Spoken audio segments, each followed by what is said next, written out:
Moderator Matt Lauer asked the GOP nominee about his new proposal to give military brass 30 days after he takes office to come up with a plan to defeat ISIS, a proposal that seems to contradict earlier statements from the candidate about already having a plan he just can't reveal. Is the plan you've been hiding this whole time asking someone else for their plan? No. But when I do come up with a plan that I like and that perhaps agrees with mine or maybe doesn't, I may love what the generals come back with. I will convene. But you have your own plan. I have a plan, but I don't want to, look, I don't want to broadcast to the enemy exactly what my plan is. And let me tell you, if I like maybe a combination of my plan and the general's plan or the general's plan, if I like their plan, Matt, I'm not going to call you up and say, Matt, we have a great plan. This is what Obama does. We're going to leave Iraq on a certain date. But you're going to convene a panel of generals, and you've already said you know more about ISIS than those generals. Well, there'd probably be different generals, to be honest with you. I mean, I'm looking at the generals. Trump was asked about his controversial praise for Russian President Vladimir Putin. Does have an 82% approval rating, according to the different pollsters, who, by the way, some of them are based right here. Look. He's also a guy who annexed Crimea, invaded Ukraine, supports Assad in Syria, supports Iran, is trying to undermine our influence in key regions of the world, and according to our intelligence community, probably is the main suspect for the hacking of the DNC computers. Well, nobody knows that for a fact, but do you want me to start naming some of the things that President Obama does? But do you want to be complimented by that former KGB officer? Well, I think when he calls me brilliant, I'll take the compliment, okay? The fact is, look, it's not going to get him anywhere. I'm a negotiator. If he says great things about me, I'm going to say great things about him. I've already said he is really very much of a leader. I mean, you can say, oh, isn't that a terrible thing? He called, I mean, the man has very strong control over a country. Now, it's a very different system, and I don't happen to like the system. But certainly in that system, he's been a leader far more than our president has been a leader. And this was Trump's response to an audience question from a veteran about securing the Middle East from terrorism even after U.S. military involvement ends. If we would have taken the oil, you wouldn't have ISIS, because ISIS formed with the power and the wealth of that oil. How are we going to take the oil? How are we going to do that? Just, you would leave a certain group behind, and you would take various sections where they have the oil. They have, people don't know this about Iraq, but they have among the largest oil reserves in the world, in the entire world.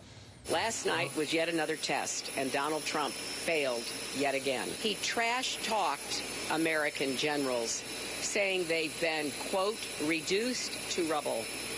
He suggested he would fire them and replace them with his hand-picked generals. That's how he talks about distinguished men and women who have spent their lives serving our country, sacrificing for us. He praised Russia's strongman, Vladimir Putin, even taking the astonishing step of suggesting that he prefers the Russian president to our American president. Now, that is not just unpatriotic and insulting to the people of our country, as well as to our commander-in-chief. It is scary. What would Ronald Reagan say about a Republican nominee who attacks America's generals and heaps praise on Russia's president? I mean, probably the most charitable way of interpreting his take the oil comment is to assume that he doesn't know what he's talking about and that it's not serious. If we actually take it seriously and think about what that would look like, us sending troops to, you can't take oil out as though it's, you're going to the bank. Right. Sending troops to secure an area in Iraq, which would make everyone hate us, including the moderates in the region. It would shatter our alliances. I'm guessing we would have those troops, being IED'd and sniper, yes.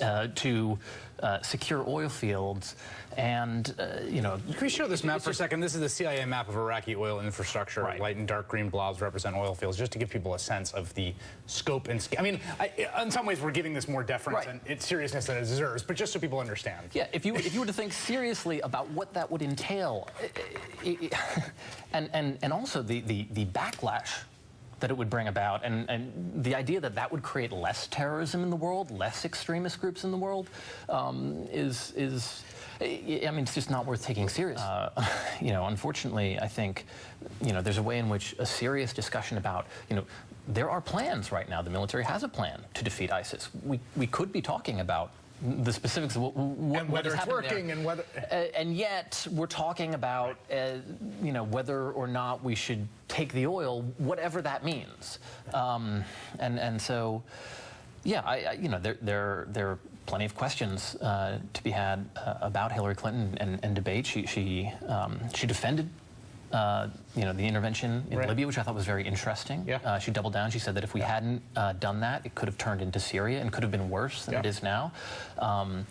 There's a lot of substance, but you can talk about that as actual policies that are conceivable that a president might have. Yeah, that's well said. Phil Clay, again, the book's called Redeployment. You should definitely get that. Thank you very much. Thank you. I think it's inarguable that Vladimir Putin has been a stronger leader in his country than Barack Obama has been in this country. And that's going to change the day that Donald Trump becomes president of the United States of America. The one thing I know about Vladimir Putin is he's doing what's right for Russia. There's no question about that. When I listen to the Obama administration, I'm not sure if they're doing what's right for this country, if they're doing what's right for our enemies. There are times I don't even know. That was Don Jr. there. What's your response to that, Stuart? Look, 4 years ago, we had a nominee who rightly called out the threat that Russia and Putin pose to American values. Frankly, it's heartbreaking to see that the position of the leaders of the Republican Party are going to be pro-Putin.